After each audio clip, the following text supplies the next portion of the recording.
Welcome to the Out of the Deep End podcast, where it is my mission to help you to get out and keep yourself out of that proverbial deep end. I am Dr. J.C. Byrne. Give me just a few minutes and we'll see if, together, we can't make a difference.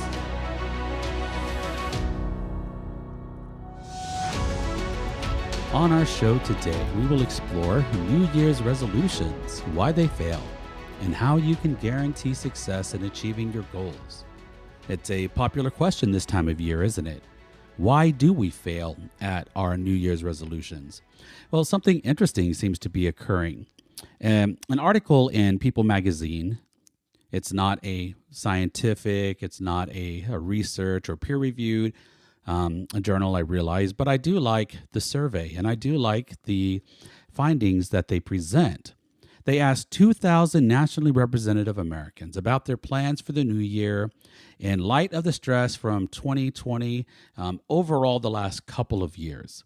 And they found that 71% say they are going to just be focusing on life skills or practical goals.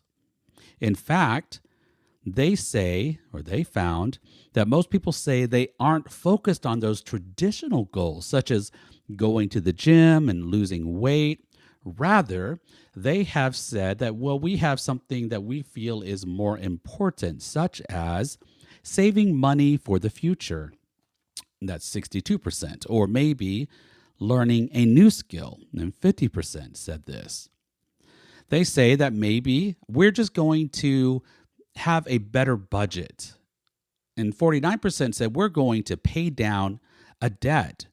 So we have this movement away from the traditional resolutions, and we're going to focus more on experiences like spending more time with our family or possibly traveling more. I like that 58% of the respondents says that their resolution is simply going to be to have a more positive outlook on life. It's certainly something that we all could have at this time. Instead of resolutions, people say they are going to focus on intentions. And they're not even going to set themselves a harsh deadline. Rather, they're just going to pursue their goal and they're going to check in with themselves from time to time. And in fact, that is a very wise thing to do, which we will talk about here in a minute. But just for fun, let's go ahead and take a look at some of the more traditional New Year's resolutions. What kind of resolutions do people make at this time of the year?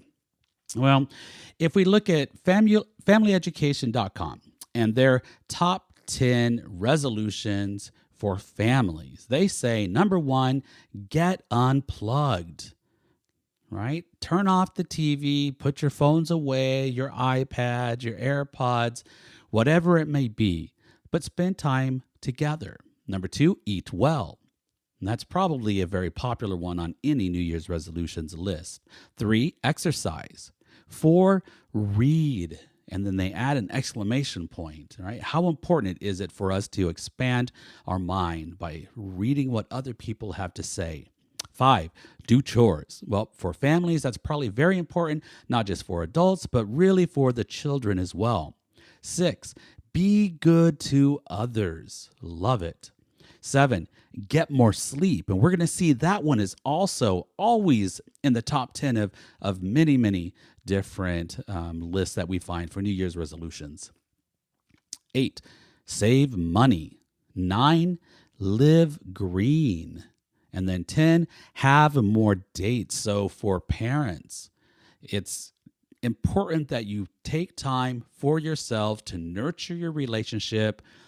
And then as you grow together, you have more to give back to your family. Another top 10 list that I like from Herzing University, top 10 New Year's resolutions for students. 1, create a better work-life balance. How important is that? Like, even if we're not students, how much do we focus on our work? How much do we focus on our personal life? How much do we focus on having fun? How much do we focus on our health and nutrition? Well, we find ourselves I lived in Southern California for 22 years, and we often found ourselves, we're so caught up in work, we're so caught up in traffic, just getting to work. For those poor souls who have to fight traffic every day for an hour and a half, 2 hours, it's so important that they step back, they find a way to focus then upon their personal life and those things that matter. Balance. Number two, practice healthy habits. Three, get more sleep. There it is again. Four, limit coffee intake. And we can report how the stress, the anxiety that caffeine will actually create. So, limiting our coffee intake can actually help us to be happier and be healthier. Right? Not saying that coffee is all bad, but certainly in moderation. Five, attend a networking event. That's great for students, but it's also very good for us as well. Maybe outside of work, networking with a church, with a club, with an event. Six, find a job or internship opportunity. Seven, don't procrastinate. All right, even for adults, anything, we put it off, and I love it. Like, I taught high school for more than 20 years, and students always said, well, I do my best work, right, the night before it's due. And I can tell you, yeah, I guess that we do have increased motivation, right, the night when something is due. But I can also tell you that I did my writing training at Stanford University in a very, very good novel writing program. And my first draft was never, ever my best draft. In fact, it took many, many drafts for me to polish and create something that I was actually proud of. So procrastination does not give you the time to draft and redraft. So anything we're going to do in life, give yourself a chance to redo it and make it better. 8, focus on learning instead of just grades. 9, study better. And I'll do a whole show on how to study better for students. 10, communicate effectively. All right. So those are some really good top 10 for students, for families. If we talk about everyday person, we'll see some of those things on the list. We'll see practicing healthier habits. We'll see quit smoking for those people that smoke, cutting your stress, saving money, going back to school, cutting back on alcohol, just like caffeine, and then always on that list again, get more sleep. So if we want to choose a New Year's resolution that we can actually keep and that we can actually achieve, how do we go about doing this? Because we know that, we say that 50% of those who actually have a New Year's resolution do not achieve that. Only 40% are still trying to pursue that New Year's resolution or that goal after 6 months. So how do we go about making a New Year's resolution that we can create, that will work for us, that we can pursue, and that we can actually achieve?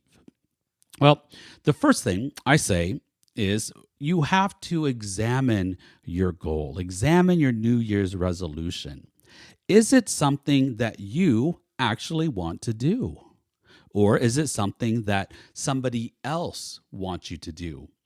Maybe it's a husband, it's a wife, maybe it's your boss, maybe it's peers, maybe it's just societal pressure. And you say, well, yeah, I really need to do this, or I really want to do this. But the question is it something that you want to do? Because ultimately, peer pressure or societal pressure only takes us so far. Sometimes it can be a good way to really, give us a kick in the pants and get us going, but it's not going to see us through to the end. The second question, how realistic is your goal? Can you actually achieve your goal? Or can you achieve it in a timely manner to where it feels like you're making progress towards that goal? All right, like someone can say, I want to lose 100 pounds. And that's a lot of weight to lose. And I'm not saying at all that that's not realistic, but there might be a better way of going about it. Say, you know what? I'm going to lose 10 pounds at a time. Then I'm breaking up my goal, and it doesn't seem so realistic. I'm going to climb Mount Everest. Well, there's only a very small percentage of people that can actually achieve that goal. So, is your goal actually something that you can achieve? And be honest with yourself. Does it actually improve your life in some way? There are many goals that we can set that don't do anything to help us to live a happier and healthier life. Maybe it's an item on your bucket list, which is that's great. Go ahead, achieve it, put all your energy in it, go and do it. But I wouldn't say that every resolution, every goal that you have needs to be a bucket list. Certainly not pursuing more than one of them at a time. All right. So if we're going to set a goal, there's a couple things that I'd like to talk about that will help us to reach those goals. All right. The first one is what we call SMART goals. Goals should be SMART. And that's an acronym. It stands for be specific, make sure your goal is measurable, achievable, relevant, and then time bound. So, specific goals. What is it exactly that you want to do? And if you can put a number on it, if you can put a time on it, some kind of a measurement, then you are being specific. An athlete might say, I want to make 65% of my free throws, right? Or maybe 80%. A good free throw shooter would be more like 80%, but maybe they're not so good. So I want to make 65% of my free throws, right? And so out of every 10, I'm going to make 6 or 7 of my free throws. That is a very specific goal. I want to lose 20 pounds. So if it's specific, it's probably also then going to be measurable because you will already have some kind of quantification attached to that goal. Is it actually achievable? And like I said earlier, if you're going to say, I need to lose 100 pounds, what a great goal. But if it's a SMART goal, I would say, well, let's cut it down. Let's do 10 pounds at a time. Or maybe let's do 20 pounds, but we will have sub goals of 5 pounds every time we achieve that. Then we will have a celebration and a reward. So we'll have 5, 10, 15, and then 20 pounds. And then once we achieve that 20 pounds, then we can look at the next 20 pounds or thinking in terms of 20 pounds or 5 pounds at a time is a lot easier than trying to say, I need to lose 100 pounds. Because we have to ask ourselves, how long did it take us to actually gain 100 pounds? It doesn't happen overnight. It takes months and months in order to gain that much weight. So realistically, we have to understand that it's going to take us that long to lose that amount of weight as well. You can't be healthy and lose 100 pounds in a couple months, even 6 months, right? But if you say, I'm going to lose 5 pounds this month, that is something that is achievable because you can do it in a very healthy way. Is your goal relevant? Is it something that you actually need to do, right? Like we said before, is it going to improve your life in some way? Or is it going to help you at work? Is it going to help you to meet new people? So the more relevant that your goal is, the more likely it is going to be something that you are interested enough and have enough energy to actually to pursue. And then finally, your goal needs to be time bound. You need to give yourself some kind of a limit. I am going to achieve this by such and such time. And again, you want to make sure that that time goal is actually achievable, right? If I ask my students in high school at the university, right, what is your goal? I'm going to make $1 million. Oh, that's a great goal. When? And then their eyes kind of gloss over, well, by the time I'm 30. Okay, that's great. So you're going to give yourself, if you're a high school senior, you're going to give yourself about 12 years to make your first $1 million. Right? That might be achievable. But then I would also say to them, okay, now let's break it down. What do you need to do in order to get to that $1 million, right? Why don't we look at your first $100,000? What degree in college do you need? What certificate? What kind of skills do you need to do? If you're not going to go to college, okay, then what are you going to do? You're going to have to be able to do something that warrants you getting paid enough money to make $1 million. But in the SMART goals, you want to have a time limit that you can actually achieve that goal and that is something that's not going to be too discouraging. If it's taking too long, that's when people tend to drop out. So you ask yourself, or you state for yourself, my goal is to do something by such and such time. And that is a SMART goal. Now, there is an article that was published in the Harvard Women's Health Watch in January of 2021. So the very beginning of this year, looking back to last year. And I like what Dr. Beth Freites, she is an assistant professor of physical medicine and rehabilitation at the Harvard Medical School. She says, this is how I approach talking about goals with my clients. And she says, I ask them to follow the COACH method, COACH. And again, it's an acronym, and it stands for curiosity, openness, appreciation, compassion, and honesty. So what Dr. Beth Freites is saying is when we have curiosity, right, she's saying our brain loves novelty. So we have to do something that we find interesting, something that makes us curious. And we have to do some research ourselves to figure out, well, what is it that I am curious about? What is it that I enjoy doing? And then that is what I'm going to focus on. I will be more likely to achieve a goal if it is interesting to me. The O for openness, be open and honest with yourself. Be willing to try something new, but you have to be willing to be honest with yourself. Is this something that I want to do enough that I can actually do, that I can achieve? The A for appreciation means to commend yourself. Appreciate when you reach your goals, and appreciate when you even reach small steps that are taking you towards your goal. Right? There is a quote that I remember from, I read it somewhere in high school or college, and it said basically, it is not your perfection that matters, rather it is your direction that matters. And I love this concept. None of us are perfect. None of us are ever going to be perfect. But I want to make sure that I am always heading towards that perfection, towards that person that I want to be. And if I am heading in the right direction, then my perfection is not so important, because my direction is taking me the way that I need to go. All right, so no matter how small each success is, you need to appreciate it, and then you need to be able to reward yourself for making those small steps towards your goal. All right, so the C, the second C in coach, is compassion. And specifically, compassion for yourself. Realize that there are some things that you just don't enjoy doing, and you have to have compassion for yourself and the ability to say, you know what, this is not my goal, right? And let's say, and she talks about in her article, Dr. Beth Freites saying, well, maybe you set a goal that I'm going to run outside.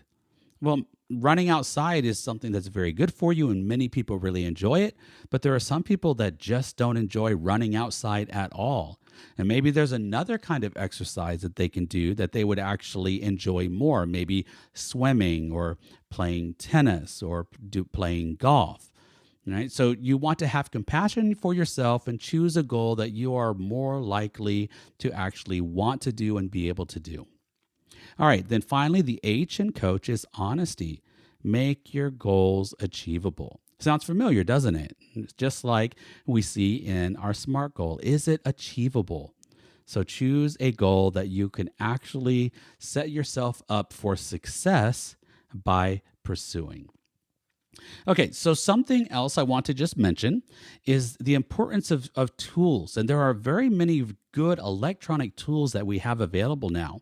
We have Fitbit watches, we have Apple watches, we have Garmin watches, and these things can help us measure our steps, how many stairs we've climbed, our sleep patterns. We can track calories, water intake, heartbeats, respiration, stress levels, and they're very easy to integrate with your phone, and then you can kind of have some kind of a measure to see how are you doing. So anything that you're going to do health-wise, I highly recommend that you get one of these assistants, one of these watches, or one of these bracelets, and see if you can incorporate it somehow into whatever goal it is that you decide to set for yourself. I wish each and every one of you all the best success as you decide what your New Year's resolution is going to be, and as you take the steps that you need to take to actually achieve those. Please share with me some of your success stories. This is Dr. J.C. Burnham in the Out of the Deep End podcast. Have a blessed rest of your day.